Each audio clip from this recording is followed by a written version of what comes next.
Welcome to Sleep and Absorb. Find a comfortable position, close your eyes, and let yourself relax. Tonight, we explore Saturn.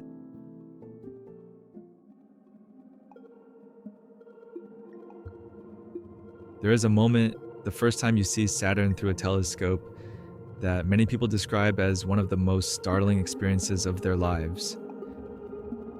You have pointed the instrument at the right part of the sky.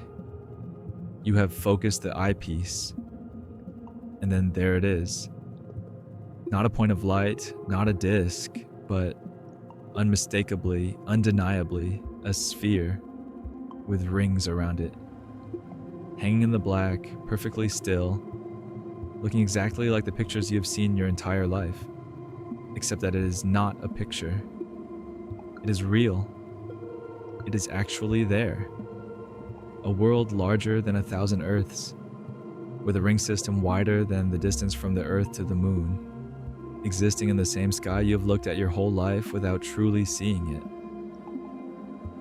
Many astronomers have described that first telescopic view of Saturn as the moment they understood, viscerally rather than intellectually, that the universe was real, that it was not merely something one reads about, that it was out there right now in the dark above, going about its ancient business, completely indifferent to whether anyone was looking. Tonight we spend 20 minutes with Saturn. The planet itself, the extraordinary ring system, the moons, and the missions that have changed our understanding of this most beautiful corner of the solar system. Let your breathing slow and look up in your mind's eye at that impossible ringed world.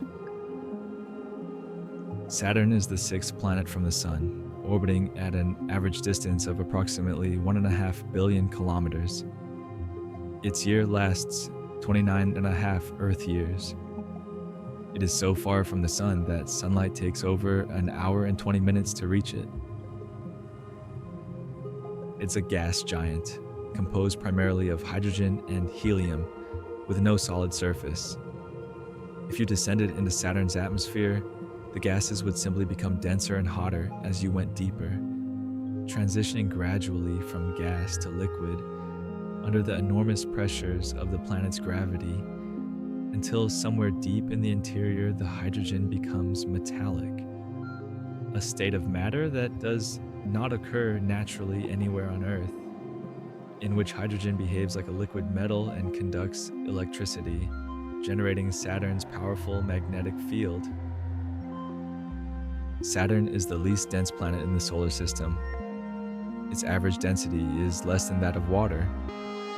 In the famous formulation, if you could find an ocean large enough, Saturn would float in it. This low density reflects its composition, vast quantities of the two lightest elements in the universe, with only a relatively small rocky core at its center.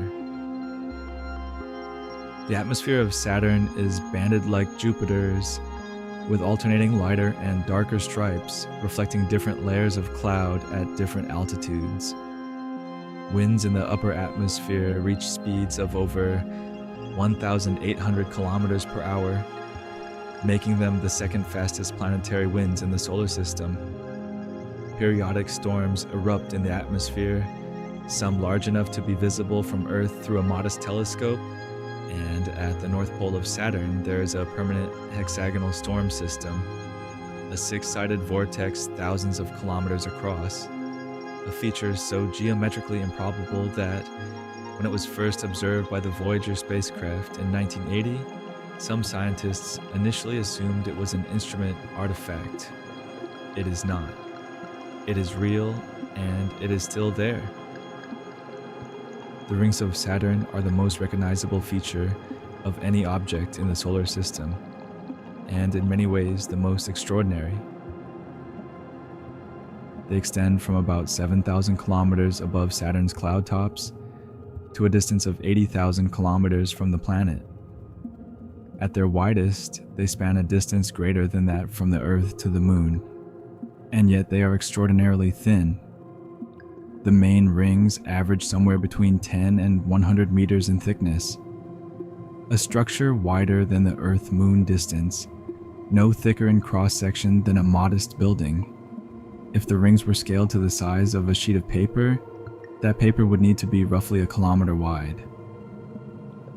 The rings are composed primarily of ice, ranging in particle size from tiny grains to chunks the size of houses. They are not solid. They are a vast, flat, continuously moving disk of billions of individual particles, each one in its own orbit around Saturn. The whole structure behaving according to the laws of orbital mechanics with a precision and a complexity that took decades of observation and modeling to begin to understand. The rings are young. Not young by human standards, but young in astronomical terms. Current estimates place their formation at somewhere between 10 million and 100 million years ago, when a lunar comet strayed too close to Saturn and was torn apart by tidal forces. Saturn has had the rings for perhaps 1 to 3% of its existence. The dinosaurs may have looked up at a Saturn without rings, or with far less prominent ones. And in another 100 million years, the rings will likely be gone, drawn gradually into Saturn's atmosphere by gravity. We are, it seems, living at a cosmically brief window when Saturn is at its most spectacular. Saturn has at least 146 known moons, more than any other planet in the solar system. They range from tiny, irregular chunks of rock and ice a few kilometers across to Titan, the second largest moon in the solar system, larger than the planet Mercury, with a thick nitrogen atmosphere and lakes of liquid methane on its surface. Titan is one of the most extraordinary worlds in the solar system. Its atmosphere is denser than Earth's. Its surface, hidden beneath permanent orange smog, has been mapped by radar from the Cassini spacecraft, revealing a landscape with rivers, lakes, and seas, a complete hydrological cycle, just as Earth has a water cycle, but running on liquid methane rather than liquid water, at temperatures of minus 179 degrees Celsius. It rains methane on Titan. Methane rivers carve methane channels into ice bedrock. Methane lakes shimmer in the dim light of a sun 20 times fainter than it appears from Earth. And then there is Enceladus, which we have met before in our episode on extraterrestrial life, with its geysers of water vapor erupting from the South Pole, its subsurface ocean, its chemical inventory that reads like a checklist for the requirements of life. The Cassini spacecraft, which orbited Saturn from 2004 to 2017, transformed our understanding of this system more than any mission before it. It mapped Titan's surface. It flew through the plumes of Enceladus and tasted their chemistry. It watched storms erupt and subside in Saturn's atmosphere. It documented the structure of the rings in more detail than had been accumulated in all previous centuries of observation. And on the 15th of September, 2017, having exhausted its fuel after 13 years, it was deliberately guided into Saturn's atmosphere to avoid any possibility of contaminating Enceladus or Titan with terrestrial microbes. And it burned up, becoming, in its final moments, part of the planet it had spent 13 years studying.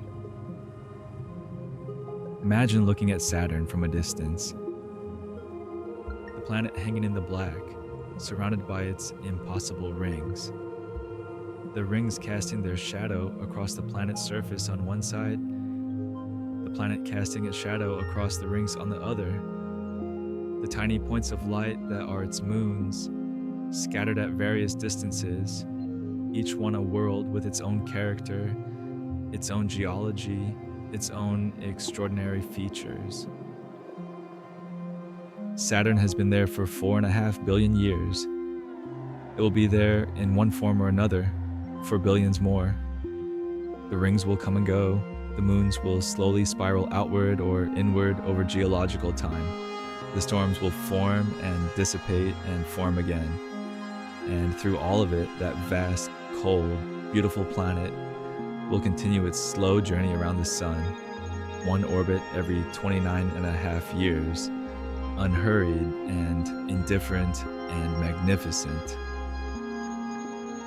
The rings will outlast everything we have ever built, and long after they're gone, the planet will remain. There is something in that scale of time and indifference that is genuinely restful, if you let it be. Let your breathing slow now. You are safe. You are resting. And out there in the dark, further than you can truly imagine, Saturn turns slowly in the silence, as it always has. Good night.